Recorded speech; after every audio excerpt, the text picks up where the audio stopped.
Hey, what is up, everybody? This is Stevie Breach coming to you with the live post-show of WWE Payback for 2014. This overall was a great pay-per-view. Who doesn't love the WWE Network, people? This is awesome. Let me give just a slight, just switch to the side, Gemini. You got this basically for free. How could you want this to get canceled? Did you want to call your local cable provider and say, hey, please take $45 off my card so I can watch this show? No! $10 a month. Perfect. It was awesome. Basically, this started off with the pre-show. I love the WWE Network. So many times when I made reviews in the past, I said, hey, I don't know how to watch this crap on my iPad or on my phone. From where I have to watch this. So many times I missed this. Hornswoggle versus Torito. Honestly, I thought they were not going to be able to strike magic twice with this show. So many rematches on Payback. And basically, I have to eat my words on a lot of these because this was fun once again. I really didn't think we were able to see this with Smoke and Mirrors for a second time. Basically, Hornswoggle got his head shaved. Basically, we had to sit through Torito shaving Hornswoggle's head, sitting in the barber chair. So many times, I liked the effect of somebody starting to get their head shaved. It goes on a little bit too long. So Torito got the win in here. You can basically say, he cheated a little bit. Hornswoggle did pull off his mask, but he had another mask on underneath. I've seen that spot a few times, but I don't think anybody out there thought El Torito was going to be losing that mask this fast into being there. I think that the bull gimmick is kind of stupid, but then again, he's with El Matadors. Is he going to be able to survive on his own? Maybe someday down the road, Torito loses the mask and goes off, but it's a little early right now even to be a guy that's with two job guys like El Torito in the El Matador gimmick. When the pay-per-view actually started, we started off with one of those ball-busting 80s style matches. Sheamus versus Cesaro. Basically, Sheamus got the win. I honestly thought this was a really, really good match. It's just one of those matches with a shit finish that just wasn't honestly all that great. Cesaro hits the big swing. He swung Sheamus around 16 times. This should be a big move. It's always been treated like a big move. But when, he did put Sheamus down, he walked over to Sheamus and Sheamus rolled him up. To me, honestly, this should be an offensive mover. Maybe like Cesaro is able to hit this move and he's able to counter right away from it. But, the guy that just got spun around 16 times should be, discombobulated down there on the mat. Almost like a finish. He should be ready for a 3 count, if not a good long 2 count after this. Or maybe just picked up and just thrown into the ropes for one of those big European uppercuts. Sheamus got the win. He got to keep the United States Championship. Honestly, I was upset that Cesaro lost, but I'm glad that he's not the U.S. champ. I don't know really how to put that into words. Cesaro's last time with the title didn't really go all that great. I'm looking to see Sheamus's run go to the same place where he's going to beat a few guys, and then all of a sudden, he's reached the point of where they want to get him, so he just starts losing to guys, trying to elevate other guys. It seems to be what they've done with the United States and the Intercontinental Championship as of late. Cody Rhodes and Goldust added to the card with Ryback and Curtis Axel in the tag team. Sucks to be Mr. Rose. Sucks to be Jack Swagger. The one, sort of feud that was actually being put on Raw, that was being put on SmackDown. I know we got to see the match on SmackDown this week, but why not put him on his pay-per-view debut and try to push him off in the right direction. I thought Chicago would have been a great crowd for Rose and the Exotic Express and everybody dancing and everybody getting crazy. I bet you that all those people had to drive into Chicago today and then they were told they weren't going to be used. From the pre-show is where this was basically set up, basically with them getting into it. The Brotherhood tried to put the past behind them, so they've lost a few matches and then tried to get into it. But, man, it looks like Cody Rhodes and Goldust have finally reached the end. You got to think. Ryback and Curtis Axel are going to be the new number 1 contender, so I don't know if they're going to blow this off on Raw, if they're going to save this for the next pay-per-view, but Ryback Axel looks like they're getting a shot at the championship once again after WrestleMania. Rusev and Big E with a good match. It was what it was. They didn't go too long, and I think that's basically what everybody wanted, to see these big guys go out there, hit the holy hell out of each other. Big E lost the match. it's one match. We're going to have to see where we go from here. But he did come out with the American flag, hacksaw style. Ho! So that was all fun. The next match is going to be one of those ones where you just scratch your head and say, what the fuck? Kofi Kingston, it was added at the last minute, maybe even the last second of the pre-show. Booker T got the word in his ear. He was breaking news like he was Bobby the Brain Heenan before a Superstars went off the air on the go home to one of the pay-per-views back in the day. But Kofi Kingston was told by Booker T, go get your gear on. You're wrestling Bo Dallas. Bo Dallas came to the ring the second the bell rang. Kane came down. What the fuck? Is Bo Dallas part of the Authority now? I had been asking for Bo Dallas to join Evolution, to maybe get that one guy that you'd be pushing towards the thing and at the Evolution gimmick. But then again, you don't want to screw up the thing of you've never had a loser in the group. But Kane beat the hell out of Kofi. Bo told Kofi, maybe if you both leave, you can get better. Maybe we'll see this match on Raw. Maybe they'll do something else. Bad News Barrett versus Rob Van Dam with the Intercontinental Championship was a match. Bullhammer 1, 2, 3, and it was over. Daniel Bryan came out to make his decision with Stephanie McMahon. With this whole thing, it came down to Stephanie waving in his face, you don't want to see your wife get fired. Bree took the matter into her own hands, basically told Stephanie, you can't fire me because I quit, and then on top of that, slapped her right in the face. Are we going to get this match that people have been asking for a few months now? Stephanie McMahon against Bree. That seems to be the direction they've been going with all the, every time that they've been in the back doing these promos together, with Daniel Bryan in the middle, they've been, at it. I can see Stephanie McMahon having a match. I really can't, but I really want it. We all know Bree is really improving as a wrestler, but is she going to be able to carry Stephanie, or do they think that basically if they just get in the ring and they roll around a lot, do the catfight thing of the 90s and the Attitude Era, is that going to make enough people really get off their feet, stand up, and pop? I think people have popped for that for a long time. We haven't seen it in a long time. Basically, we've got a whole bunch of divas really going out there and trying to wrestle, and it's not really working, so we'll have to find out. John Cena beat Bray Wyatt in the Last Man Standing match. I don't know. Where do they go from here? It didn't really look like a blow-off. Are we going to see this at Money in the Bank again? I hope not. Alicia Fox gave it her best. She wasn't able to beat Paige in the Divas Championship match. They did let her sort of portray her gimmick on the way out of there, so I don't know if they're setting her up for a rematch or if they're just trying to give Alicia Fox the gimmick of flipping out after losing her matches. We're probably going to see it a lot if it is. But Paige got to keep her championship. Where we go from here? Probably on to the next heel. And then Evolution versus the Shield. Very, very good. This should have been the main event last time, but basically it was the main event this time. So many spots. Seth Rollins flying around, jumped off the top of the Titantron and took out Evolution.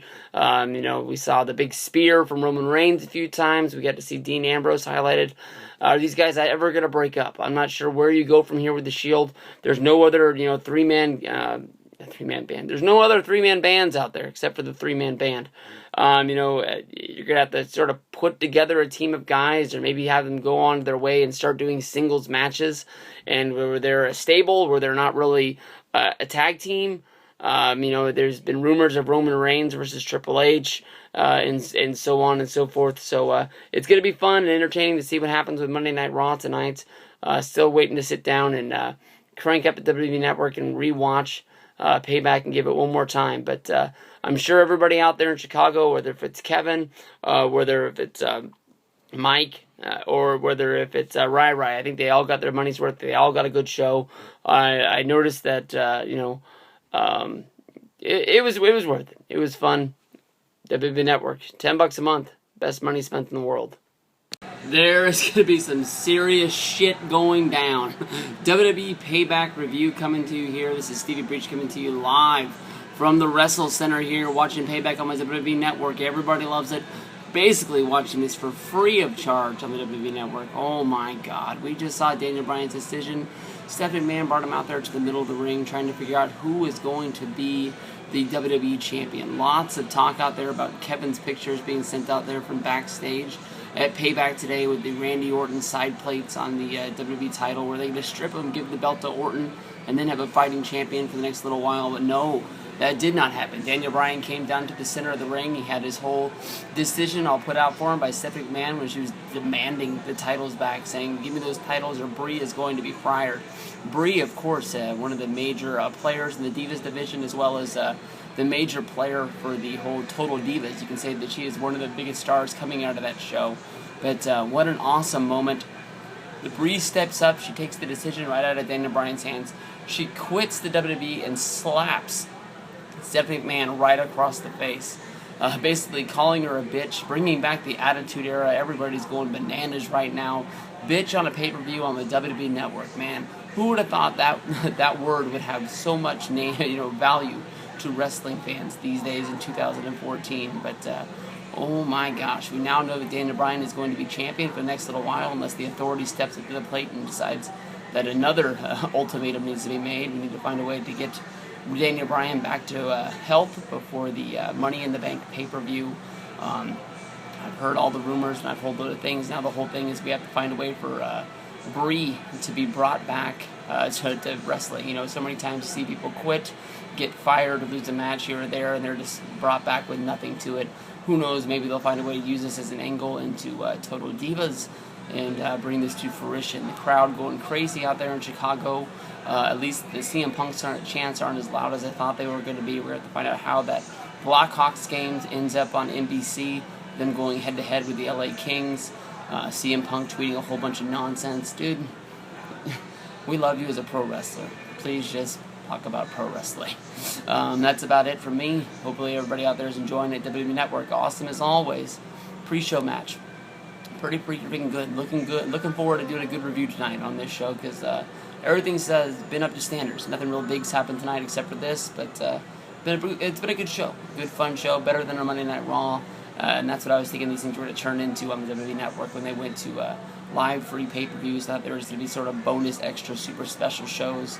But, man, Cesaro and Sheamus gave us a good match. Big E and Rusev gave us another big match. So we're going to have some fun. We're going to see what's going down. Peace out, everybody. Talk to you a little bit later. Alright, what is up, everybody? This is Stevie Breach coming to you here. I'm chowing down on some salsa chips here for you. These are always real nice. You don't have to have chips and salsa. You just have the chips. The salsa is built into the chip itself. Pick those up at your local store. Very, very good. One of my favorites there is to pick up. But re-watching WWE Payback after getting home from work tonight. It's a little bit late. It's almost 11 o'clock as we watch this. I started the show when I got home. And I wanted to rewatch everything. I was a little busy when the show was going down, and I'm honestly sort of glad that I missed a lot of the Last Man Standing match between John Cena and Bray Wyatt. Honestly, I didn't like this match at all. Honestly, hated the finish. There was lots of spots in the match that I liked as both guys crashed through the boards that surround the ring. They went through there. Out into the crowd, and I always like that spot. You can go back, Sheamus and Mark Henry, SummerSlam 2011. They do this spot like about once a year, and I honestly really thought it was really cool during this. But if they wanted a 6-man tag, why didn't they make a damn 6-man tag? It would have made a whole lot more sense if the Usos, who became John Cena's best friend overnight, we've seen them. I believe you've seen him do a 6-man. I think he's came out there and they've had their back the last couple of weeks, even in the odds 3-3. But it's a lot like when you look at Slammiversary with Sting going up against Aces and Eights. He was able to put together a group of friends. He brought back the Main Event Mafia that helped take down the Aces and Eights group. But, if these guys were his friends and they wanted to join a union, why didn't they come out and help him last month in that cage match? It made no sense. At the same time, it did make sense. But it just was bad to have, the Wyatts. Why didn't the referee just ban the Wyatts from ringside, make them go to the back and just say, you guys, can't come out here or you'll face suspension from,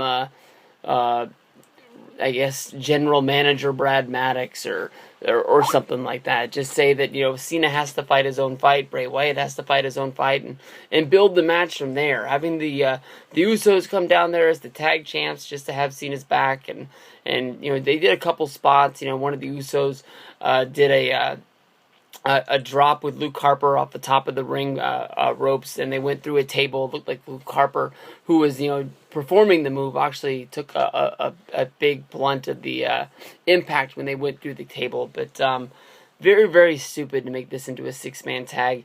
And going all the way to the back, let's say that I was going to say right now that was a finish that we'd never seen before, but it reminds me a lot of the Jericho versus Kane last man standing match, where Kane got all the barrels dumped on top of him from a pay-per-view, and the 10 count Jericho got the win, but after the camera was pulling away from Kane's dead body laying there on the floor, the hand raised through the barrels to show you that he was still alive, that he was going to be there. But with the upcoming Money in the Bank, you got to think, is John Cena going to be chasing after the briefcase?